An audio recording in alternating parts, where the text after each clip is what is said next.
ये खबर KR मंगलम university द्वारा प्रस्तुत की गई है। कैसे एक खुफिया जासूस ने पूरी दुनिया के सबसे शक्तिशाली सैन्य संगठन नाटो के अति गोपनीय राज पुतिन की सेना के हवाले कर दिए, और इस महाजासूसी कांड में माइक्रोवेव ओवन और दीवारों के सुराखों का इस्तेमाल किस बेहद शातिर तरीके से किया गया। नमस्कार, आप देख रहे हैं दैनिक जागरण और मैं हूं आपके साथ पल्लवी सिंह।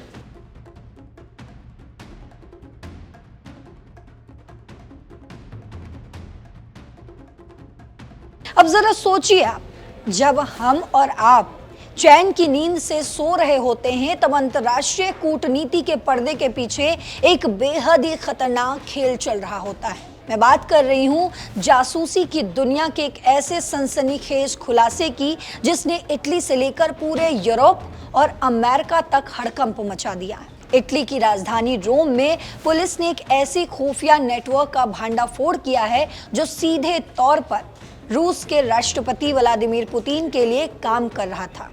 हैरानी की बात यह है कि इस कांड का मुख्य विलन कोई आम इंसान नहीं, बल्कि इटली का ही एक 59 वर्षीय पूर्व इंटेलिजेंस अधिकारी है। जी हाँ, उसने सिर्फ कुछ हजार यूरो यानी कि भारतीय रुपए में अगर कहें तो करीब 4.3 लाख प्रति फाइल के लालच में आकर नाटो और ब्रिटिश खुफिया एजेंसी M16 के ऐसे राज बेच डाले जिससे पश्चिमी देशों की सुरक्षा खतरे में पड़ गई है। ये हम नहीं बल्कि द टाइम्स की एक रिपोर्ट कहती है। तो आज के इस वीडियो में हम आपको इस हाई प्रोफाइल जासूसी कांड की पूरी इनसाइड स्टोरी बताएंगे। हम जानने की कोशिश करेंगे कि ये जासूस कैसे काम करता था, कैसे पुलिस ने इसके घर में छिपे कैमरों से इसका पर्दाफाश किया और इसके पास से कौन सी ऐसी फाइलें मिली है जिससे पूरी नाटो सेना कांप उठी है। इस पूरी कहानी का मुख्य आरोपी है 59 साल का गिनो पिरास, जो इटली के पैरामिलिट्री फोर्स का पूर्व अधिकारी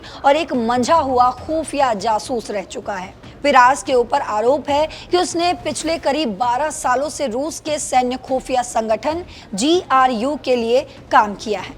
उसका रूसी हैंडलर मिखाइल अस्ताखोव था, जो रोम में रूसी दूतावास में एक राजनयिक के रूप में तैनात था, जिसके पास डिप्लोमेटिक इम्यूनिटी यानी कि राजनयिक छूट भी थी। लेकिन इतावली काउंटर इंटेलिजेंस टीम में मई 2025 से ही पिरास पर करीब से नजर रख रही थी, और हाल ही में पुलिस ने पिरास के घर और उसके मुलाकातों की कुछ ऐसी सीक्रेट वीडियोस फुटेज जारी की है जिसे देखकर ऐसा लगता है जैसे कोई हॉलीवुड की पुरानी जासूसी फिल्म चल रही हो। पुलिस के खुफिया कैमरों में कैद हुआ कि जब पिरास और उसका रूसी आका अस्ताखोव पिरास के घर पर मिलते थे तो पिरास अस्ताखोव का मोबाइल फोन उठाकर सीधे रसोई के माइक्रोवेव ओवन के अंदर बंद कर देता था। ऐसा इसलिए किया जाता था ताकि फोन की लोकेशन ट्रैक ना हो सके और पश्चिमी देशों की एजेंसियां उनकी बातचीत को रिकॉर्ड ना कर पाए।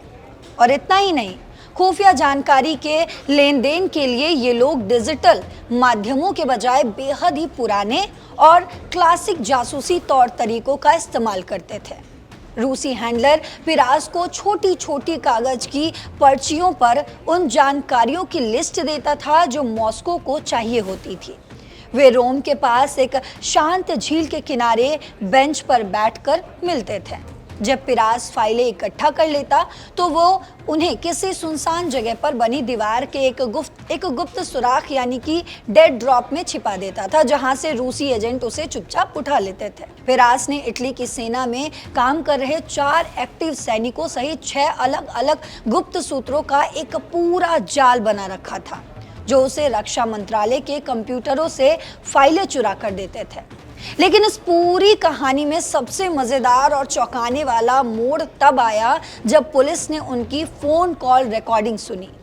पिरास अपने रूसी हैंडलर से इस बात पर झगड़ा कर रहा था कि उसे प्रति फाइल मिलने वाले 4000 यूरो यानी कि करीब 4.5 लाख रुपए बहुत कम लग रहे हैं। पिरास शिकायत कर रहा था कि उसे अपने सेना के सूत्रों को भी घूस देनी पड़ती है और इस काम के बाद उसके पास कॉफी पीने तक के पैसे नहीं बचते। उसने रूसी एजेंट से गुस्से में कहा, तुम लोग पहले मुझे महंगे लंच पर ले जाते थे, लेकिन अब तुम लोग मक्खी चूस हो गए हो। मैं धंधा करने के लिए तैयार हूं, लेकिन तुम लोग ठीक से पैसे नहीं दे रहे हो।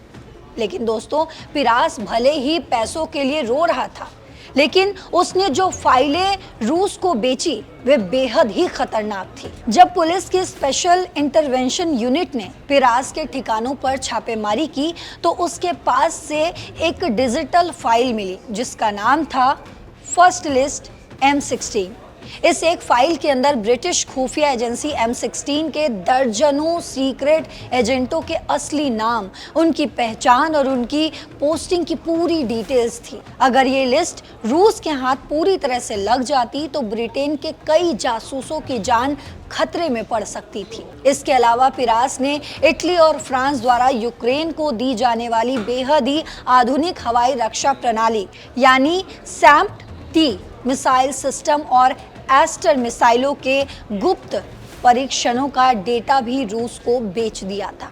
और साथ ही बुल्गारिया में चल रहे नाटो के एक बड़े मिलिट्री मिशन और मिसाइलों के मोटर बनाने वाली कंपनी एवियो की सीक्रेट फाइलों तक भी इन जासूसों ने पहुंच बना ली। इस महाखुलासे के तुरंत बाद इटली की सरकार ने कड़ा एक्शन लेते हुए मिखाइल अस्ताखोव समेत 2 रूसी सैन्य अधिकारियों को तुरंत देश छोड़ने का आदेश दे दिया। अब बात करते हैं कि ये खबर पूरी दुनिया के लिए इतनी बड़ी क्यों है और इसके क्या मायने हैं। इटली के रक्षा मंत्री गुइडो क्रॉस्टो ने इस मामले पर एक बेहद ही गंभीर बयान दिया है। उन्होंने कहा है कि ये जो जासूस पकड़ा गया है ये तो सिर्फ एक विशाल आइसबर्ग की नोक भर है। असल में रूस पूरे यूरोप के खिलाफ एक बेहद ही खतरनाक हाइब्रिड वॉर यानी कि छंद युद्ध लड़ रहा है। रूस सीधे तौर पर नाटो से नहीं टकरा रहा, बल्कि वो पश्चिमी देशों के भीतर ही ऐसे गद्दारों को तैयार कर रहा है जो चंद रुपयों, सत्ता या निजी लालच के लिए अपने देश के राज बेच दें। ये घटना ठीक उसी समय सामने आई है जब अंकारा के नाटो देशों के राष्ट्रीय अध्यक्षों का महासम्मेलन चल रहा है। इस खुलासे ने नाटो के सामने ये बड़ा सवाल खड़ा कर दिया है कि उनके अपने ही सिस्टम के भीतर कितने सुरक्षा छेद हैं और अगर यूक्रेन को दी जाने वाली सैन्य मदद और नाटो मिसाइलों की तकनीक रूस को पहले ही पता चल जाएगी तो रूस युद्ध के मैदान में आसानी से उन्हें काउंटर कर लेगा। कूटनीतिक विशेषज्ञों का इस पर कहना है कि यह मामला 2021 के उस वॉल्टर बियोट कांड की याद दिलाता है जब इटली के एक नेवी कैप्टन को रूसी दूतावास को फाइल बेचते रंगे हाथों पकड़ा गया था। ये साफ दिखाता है कि पुतिन की खुफिया एजेंसियां यूरोपीय देशों के सैन्य और औद्योगिक सीक्रेट्स चुराने के लिए किसी भी हद तक जाने को तैयार है। तो दोस्तों, चंद लाखों रुपयों और एक कप कॉफी के खर्च के लिए देश की सुरक्षा और नाटो के राज दांव पर लगाने वाले इस जासूस की कहानी ने पूरी दुनिया को हिलाकर रख दिया है। आपको क्या लगता है, क्या पश्चिमी देशों के सैन्य तंत्र में रूस के ऐसे और भी कई स्लीपर सेल्स छिपे हो सकते हैं और अपने देश के राज दुश्मनों को बेचने वाले ऐसे गद्दारों को क्या सजा मिलनी चाहिए? आपकी जो भी राय हो कमेंट बॉक्स में ज़रूर बताते जाइएगा। साथ ही देश और दुनिया की तमाम खबरों के लिए देखते रहिए दैनिक जागरण। नमस्कार।